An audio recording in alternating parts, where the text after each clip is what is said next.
மாணவர்கள் அனைவருக்கும் திராவிடத் தமிழ் வணக்கம். இலக்கணம் 10ஆம் வகுப்பு பொருள்கோள். பொருள்கோள் அப்படின்னா பொருள் கொள்ளும் விதம். பொருள் கொள்ளும் விதம் இன்னும் விளக்கமாக பார்க்கணும் அப்படின்னா, சொற்களை பொருளுக்கு ஏற்றவாறு முன்பின் மாற்றியோ சேர்த்தோ பொருள் கொள்வதுதான் பொருள்கோள். பொருள்கோள் 8 வகைப்படும்.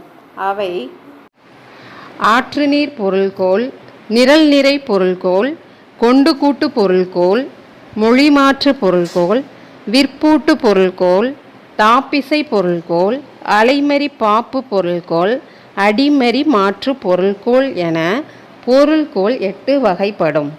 இந்த பகுதியை மாணவர்கள் கடினமாக எண்ண வேண்டாம் என நமக்கு 3 பொருள்கோள் தான் கொடுத்துருக்காங்க நம்மளுடைய பாடப்பகுதியில். அவற்றை பற்றி தான் நம்ம விளக்கமாக பார்க்க போகிறோம். அவை ஆற்று நீர் பொருள்கோள், நிரல் நிறை பொருள்கோள், கொண்டு கூட்டு பொருள்கோள். முதல்ல ஆற்று நீர் பொருள்கோள். ஆற்று நீர் பொருள்கோள்னால் என்ன, அதை சான்றோட விளக்கமாக பார்க்கலாம். ஆற்று நீர் நேராக தான் செல்லும். இப்போ நீங்கள் ஆறை கற்பனை பண்ணிக்கணும். ஆறு எப்படி போகும்? ஆற்று நீர் எப்படி போகும்? அது நேராக தான் செல்லும். முன்பின் என்ன செய்யாது? மாறாது. அதே போல தான் செய்யுள்ள ஒவ்வொரு அடியும் முன்பின் மாறாமல் நேராக பொருள் கொள்ளுமாறு அமைந்தால் அது ஆற்று நீர் பொருள்கோள். இதை தான் நன்னூலார் நூற்பால விளக்கியிருக்காரு. என்னன்னா, மற்றைய நோக்காத அடிதோறும் வான்பொருள் அற்று அற்று ஒழுகும் அத்து ஆற்று புனலே. என்ன சொல்கிறாரு? தொடக்க முதல் முடிவு வரை ஆற்று நீரின் போக்கை போல நேராக பொருள் கொள்ளுமாறு அமைந்தால் அது ஆற்று நீர் பொருள்கோள் அப்படின்னு விளக்கியிருக்காரு நூற்பால. இப்போ ஒரு பாடல் மூலம் நம்ம பார்க்கலாம். என்னன்னா, சீவக சிந்தாமணி நூலில் இடம்பெறுகிற ஒரு பாடல். சொல்லரும் சூழ்பசும் பாம்பின் தோற்றம் போல் மெல்லவே கரு இருந்து ஈன்று மேலலார் செல்வமே போல்தலை நிறுவி தேர்ந்த நூல் கல்விசேர் மாந்தரின் இறைஞ்சி காய்த்தவை. இது சீவக சிந்தாமணியில் இடம்பெறுது. இதனோட விளக்கத்தை பார்த்தோம்னா நமக்கு நல்லா புரியும். இப்போ பார்க்கலாம். சொல்லரும் சூழ்பசும் பாம்பின் தோற்றம் போல். இந்த வரி நேராக தான் இருக்குது. இதனோட அர்த்தத்தை பாருங்கள். நெற்பயிர் எதுக்கு ஒப்பிடுறாங்க? பச்சை பாம்பின் வடிவத்துக்கு ஒப்பிடுறாங்க. சரியா? அப்போ நெற்பயிர் எப்படி இருக்கும்? பசுமையாக காட்சியளிக்கும். அதை எதுக்கு ஒப்பிடுறாங்க? பச்சை பாம்பின் வடிவத்துக்கு ஒப்பிடுறாங்க. மெல்லவே கரு இருந்து ஈன்று மேலலார் செல்வமே போல் தலை நிறுவி. அப்போ இந்த வரியில் உள்ள கருத்து என்ன அப்படின்னா, பொருள் என்ன அப்படின்னா, இது கதிர் விடுகின்ற பருவத்தை சொல்கிறாங்க. இந்த கதிர் விடுகின்ற பருவத்தை யாருக்கு ஒப்பிடுறாங்க அப்படின்னா, பணிவில்லாமல் தலை நிமிர்ந்து நிற்கும் பண்பற்ற மக்களுக்கு ஒப்பிடுறாங்க. கதிரை பாருங்கள், நேராக தான் இருக்கும். இந்த பக்கம் செய்யாது, அந்த பக்கம் செய்யாது, நேராக தான் இருக்கும். அப்போ இதை பண்பற்ற மக்களுக்கு ஒப்பிடுறாங்க. அடுத்த வரியை பாருங்க. தேர்ந்த நூல் கல்வி சேர் மாந்தரின் இறைஞ்சி காய்த்தவே. அப்போ கதிர் முற்றியவுடன் என்ன ஆகும்? அதுவே தரையில் சாஞ்சிரும். அதுபோல் அப்போ கதிர் முற்றியதை எதற்கு ஒப்பிடுறாங்க அப்படின்னா, கற்றவர்கள் வணங்குதல் போல், கற்றவர்கள் சான்றோர்கள் வணங்குதல் போல அது வளைந்து காய்ந்தன. அப்போ இதில் எத்தனை கருத்துக்கள் இடம்பெறுகிறது? இந்த பாடல் வரியில் 3 கருத்துக்கள் இடம்பெறுகிறது. அந்த 3 கருத்துக்களுக்கும் உள்ள சொற்கள் முன்பின் மாறாமல் நேராக தான் என்ன செய்யுது? பொருள் கொள்ளுது.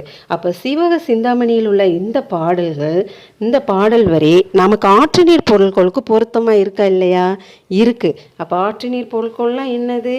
முன்பின் சொற்கள் மாறாமல் நேராக பொருள் கொள்ளுமாறு அமைதல் தான் ஆற்று நீர் பொருள்கோள். நிரல் நிறை பொருள்கோள். நிரல் நிறை அப்படின்னா வரிசைப்படுத்துதல். சரியா? அப்போ நிரல் நிறை பொருள்கோள் அப்படின்னா ஒரு செய்யுளில் சொற்கள் முறை பிறழாமல் நிரல் நிறையாக, நிரல் நிறைனா என்ன சொன்னேன்? வரிசையாக அமைந்து வருவது தான் நிரல் நிறை பொருள்கோள். இது 2 வகைப்படும். என்னன்னா, முறை நிரல் நிறை பொருள்கோள், எதிர் நிரல் நிறை பொருள்கோள். சரியா? முதல்ல முறை நிரல் நிறை பொருள்கோள் அப்படின்னா என்னன்னு பார்ப்போம்.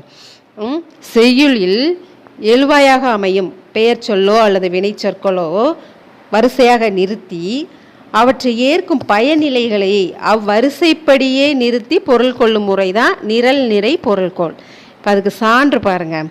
அன்பும் அறனும் உடைத்தாயின் இல்வாழ்க்கை பண்பும் பயனும் அதே. இது குறள். சரியா? இதை சான்றோடு உங்களுக்கு விளக்குறேன் எப்படி முறை நிரல் நிறை பொருள்கோளா ஆகுது அப்படிங்கிறத. இப்போ அன்பும் அறனும் இது என்னது?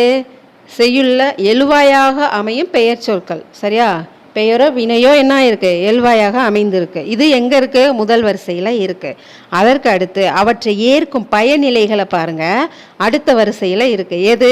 பண்பும் பயனும். இது அடுத்த வரிசையில் இருக்குது. அப்போ இதுக்கு என்ன அர்த்தம் அப்படின்னா, இல்வாழ்க்கையில் இல்வாழ்க்கையின் பண்பு எது? இல்வாழ்க்கையோட பண்பு அன்பு. இல்வாழ்க்கையோட பயன் எது? அரண். அப்போ அடுத்தடுத்து வரிசைப்படி அமைஞ்சிருக்கா இல்லையா? எங்கேயாவது மாறி அமைஞ்சிருக்கா? இல்லை, அடுத்தடுத்து வரிசைப்படி தான் அமைஞ்சிருக்கு. அப்போ முறையாக வரிசைப்படுத்தி அமைஞ்சிருக்கு. அதனால இது முறை நிரல் நிறை பொருள்கோள். புரிஞ்சதா? அடுத்து எதிர் நிரல் நிறை பொருள்கோள். எதிர் நிரல் நிறை பொருள்கோள் அப்படின்னா எழுவாய்களை முதல்ல வரிசைப்படுத்திட்டு அவற்றை ஏற்கக்கூடிய பயனிலைகளை எதிரெதிராக கொண்டு பொருள் கொள்ளுதல் தான் எதிர் நிரல் நிறை பொருள்கோள். இப்போ சான்று பார்க்கலாமா? குறள்லே பார்ப்போம். விலங்கோடு மக்கள் அணையர் இலங்கு நூல் கற்றாரோடு ஏனையவர். இதனோட பொருள் என்ன அப்படின்னா, கற்றார் மக்கள் என்றும் கல்லாதவர்கள் விலங்குகள் என்றும் சொல்கிறாரு திருவள்ளுவர். சரியா? இது எப்படி அமைஞ்சிருக்கு? எதிராக பொருள் கொண்டு அமைந்திருக்கு. முதல் அடியில் விலங்கு மக்கள் என்று எழுவாய்களை வரிசைப்படுத்திவிட்டு அடுத்த அடியில் பயனிலைகளாக கற்றார் கல்லாதார் என வரிசைப்படுத்தி உள்ளார். கற்றார் மக்கள் என்றும் கல்லாதார் ஏனையவர் விலங்குகள் என்றும் எதிரெதிராக பொருள் கொண்டு அமைத்திருக்கிறார். அதனால இது எதிரெதிராக அமைஞ்சு வரிசைப்படுத்தி இருக்கிறதுனால இது எதிர் நிரல் நிறை பொருள்கோள். இப்போ புரிஞ்சதா? எதிர் நிரல் நிறை பொருள்கோள் அப்படின்னா செய்யுளில் எழுவாய்களை வரிசைப்படுத்தி அவை ஏற்கும் பயனிலைகளை எதிரெதிராக கொண்டு பொருள் கொள்ளுதல் தான் எது? எதிர் நிரல் நிறை பொருள்கோள். கொண்டு கூட்டு பொருள்கோள். கொண்டு கூட்டு பொருள்கோள் அப்படின்னா செய்யுளில் பல அடிகளில் சிதறி கிடக்கும் சொற்களை பொருளுக்கு ஏற்றவாறு சேர்த்து பொருள் கொள்ளுதல் தான் கொண்டு கூட்டு பொருள்கோள். இப்போ நமக்கு மயிலைநாதர் உரையில் உள்ள பாடல் வரி கொடுத்துருக்காங்க. அதை நம்ம பார்த்தோம் அப்படின்னா உங்களுக்கு கொண்டு கூட்டு பொருள்கோள் புரியும். இப்போ நம்ம அந்த விளக்கத்தை பார்க்கலாமா? பார்ப்போம். ஆழத்து மேலே குவளை குளத்தில் வாளின் நெடிய குரங்கு. நம்ம இந்த வரியை இப்படியே நம்ம பொருள் கொண்டோம் அப்படின்னா பொருத்தம் இல்லாமல் இருக்கும். இதை நம்ம எப்படி பொருள் கொள்ளணும்? இது சொற்கள் சிதறி கிடக்குது. இதை நம்ம பொருளுக்கு ஏற்றவாறு மாற்றி அமைக்கணும். எப்படின்னா, ஆழத்து மேலே நெடிய வாளின் குரங்கு அப்படின்னா என்ன அர்த்தம் அப்படின்னா, ஆலமரத்தின் மேல் நெடிய வாளை உடைய குரங்கு அப்படிங்கிற பொருள். இப்போ பொருள் வருதா? சரியாக வருதா? வருது. அடுத்து பாருங்கள், குவளை குளத்தில் அப்படிங்கிறத நம்ம எப்படி வைக்கணும்? குளத்தில் குவளை. குவளை அப்படின்னா ஒரு மலர், குவளை மலர். அப்போ குளத்திலே குவளை மலர். இப்போ பொருள் வந்துருச்சா? நம்ம சொற்களை என்ன பண்ணியிருக்கோம்? மாற்றி அமைச்சிருக்கோம். அப்போ ஆழத்து மேலே நெடிய வாளின் குரங்கு குளத்தில் குவளை இப்படி அமைத்தோம் அப்படின்னா இங்கே பொருள் சரியாக அமையும். அப்போ சொற்களை நம்ம என்ன பண்ணியிருக்கோம்? சிதறி கிடைக்கிற இந்த சொற்களை பொருளுக்கு ஏற்றவாறு மாற்றி அமைக்கிறோம். இதுதான் கொண்டு கூட்டு பொருள்கோள். இத்துடன் பொருள்கோள் காணொளி முடிவடைகிறது. அடுத்த காணொளியில் உங்களை சந்திக்கிறேன்.